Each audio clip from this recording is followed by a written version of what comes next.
Bueno, pues básicamente yo pienso explicarles los convertidores aplicados a la industria. Uno de ellos es el Buck Converter, es un convertidor de CD a CD. Les voy a explicar un poco del desarrollo de las ecuaciones con el funcionamiento, les voy a explicar cómo se aplica en un circuito integrado ya y alguna parte de la simulación. Esto lo vamos a tomar en forma ordenada. Los temas son los siguientes.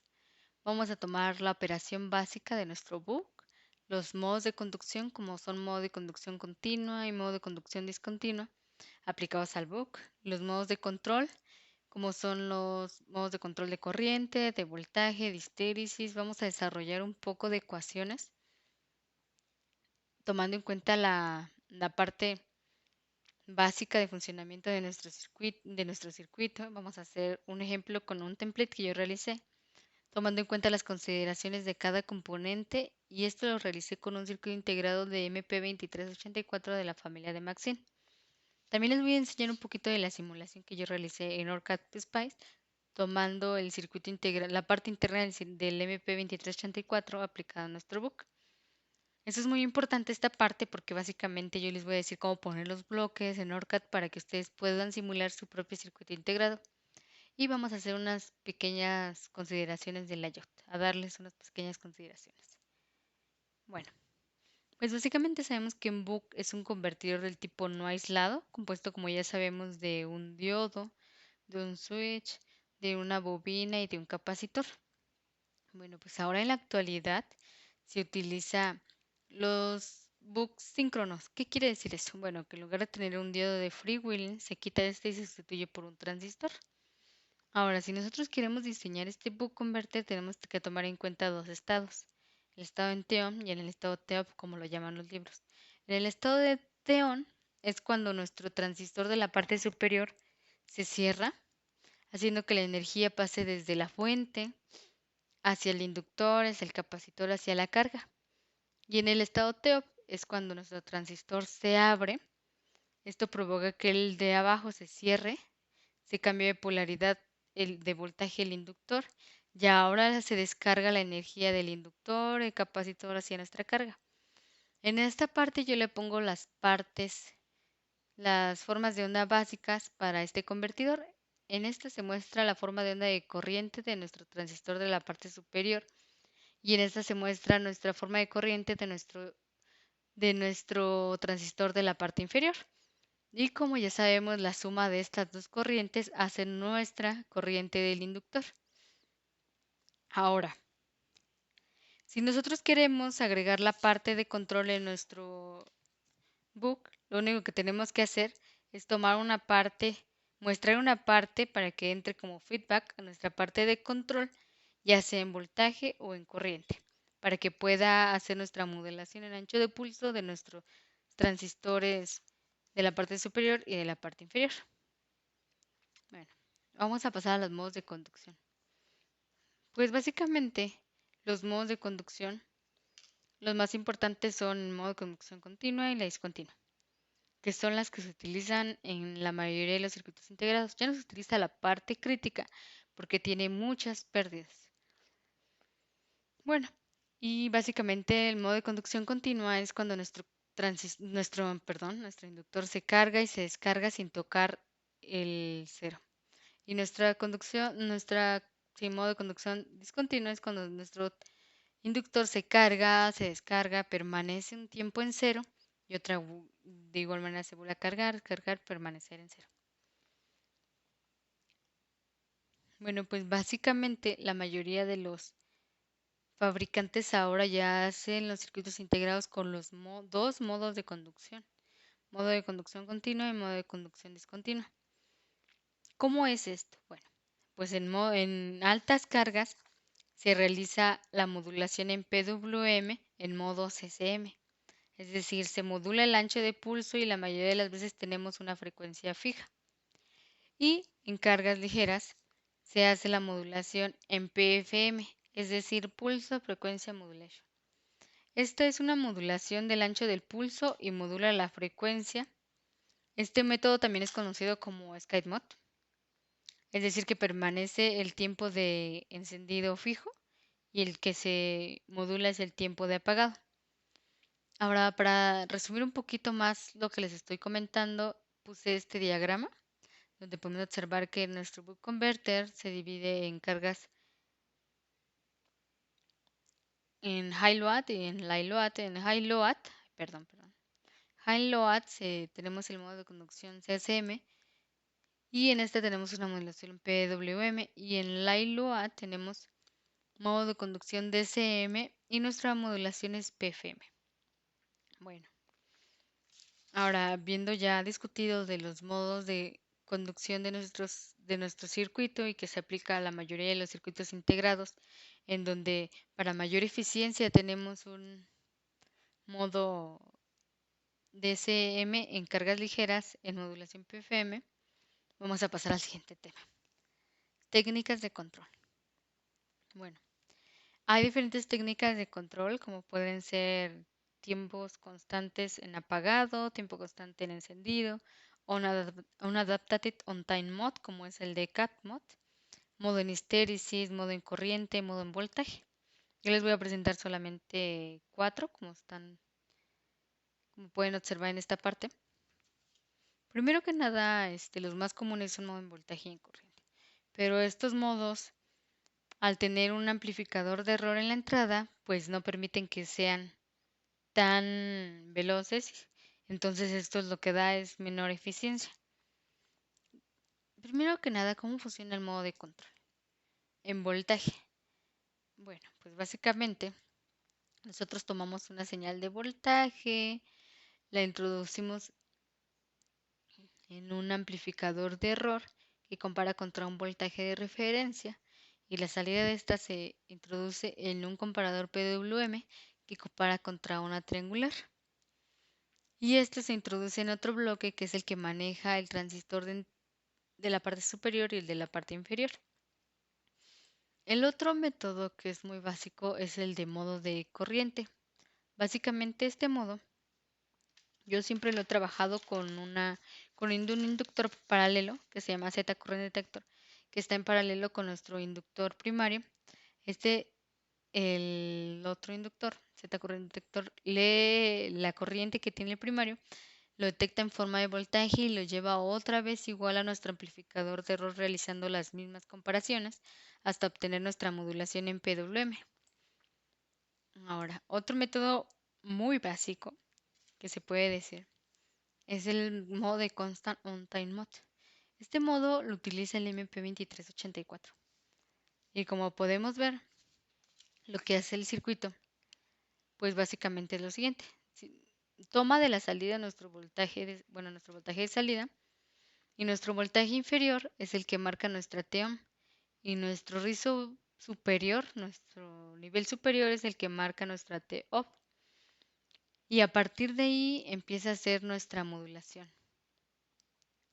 Entonces, por eso es muy básico, pero que sea muy básico no significa que no tenga una eficiencia alta, que es una de las características de este modo de control, porque como no tiene un amplificador de compensación, el muestreo es mucho más rápido.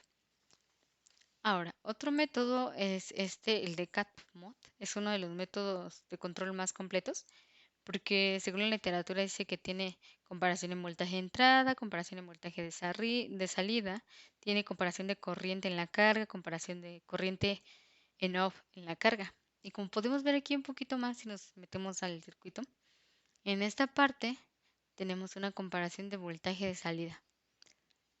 En esta parte tenemos una comparación de corriente que se introduce en este comparador y también tenemos en esta parte, si lo podemos ver bien, una comparación de corriente en off que hace que este transistor se apague o se encienda. Y bueno,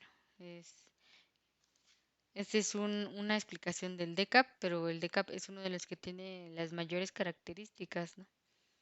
Las mayores comparaciones. Bueno, ahora vamos con un poquito del desarrollo de las ecuaciones básicas. Y como ya les había comentado, tenemos dos tiempos, el tiempo de T-on y el tiempo de T-off. En el tiempo de T-on es cuando tenemos apagado el transistor de la parte superior y el de la parte inferior desaparece. Bueno, en este tiempo básicamente nuestro inductor lo que va a ver va a ser el voltaje de entrada, el voltaje de salida, Entonces, si partimos de nuestra ecuación básica de voltaje del inductor igual a la inductancia por la derivada de la corriente entre el tiempo, nosotros podemos sustituir que el voltaje de la bobina es voltaje de entrada menos voltaje de salida, como vemos aquí. Y nuestro delta IL es nuestro rizo de corriente. Ahora, en este tiempo se da en un tiempo de T-on. Entonces, nosotros podemos interpretar T-on igual a D por el ciclo útil. De aquí, nosotros despejamos la inductancia y obtendremos una fórmula que es muy aproximada para realizar nuestro diseño. En la otra parte, en la que está en T-op, también podemos hacer lo mismo. Ahora el voltaje que ve es el voltaje de salida y nuestro tiempo es tiempo D. Entonces, sustituyéndolo en la ecuación básica, nosotros vemos que es voltaje de salida y nuestro T-op se puede interpretar como 1 menos D por el ciclo, por el periodo, perdón. Y de aquí podemos despejar nuestra inductancia, otra de las fórmulas que nos ayudarán para nuestro diseño. Ahora, una de las ecuaciones más importantes es nuestro ciclo útil, porque esto nos define cuánto necesitamos de ciclo útil para tener cierto voltaje de salida. Entonces, partimos de las ecuaciones básicas de nuestro inductor, perdón, y de aquí despejamos nuestras corrientes y nos quedaría de esta forma. Y ya si le vamos avanzando un poquito más, obtenemos esta última fórmula que nos dice que el voltaje de salida depende del ciclo útil multiplicado por el voltaje de entrada. Esto que quiere decir que como el ciclo útil siempre es menor a 1, nuestro voltaje de salida siempre va a ser menor a nuestro voltaje de entrada. Esa es una característica de nuestro buc, ¿no? Y se interpreta como un voltaje menor, pero una corriente mayor.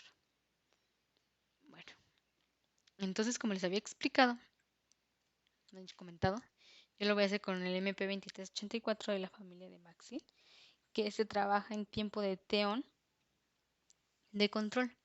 Y si nosotros nos vamos un poquito más a la parte interna, podemos observar que en esta parte tiene el feedback, que es el que se le va a introducir la parte de nuestro muestreo de voltaje de salida.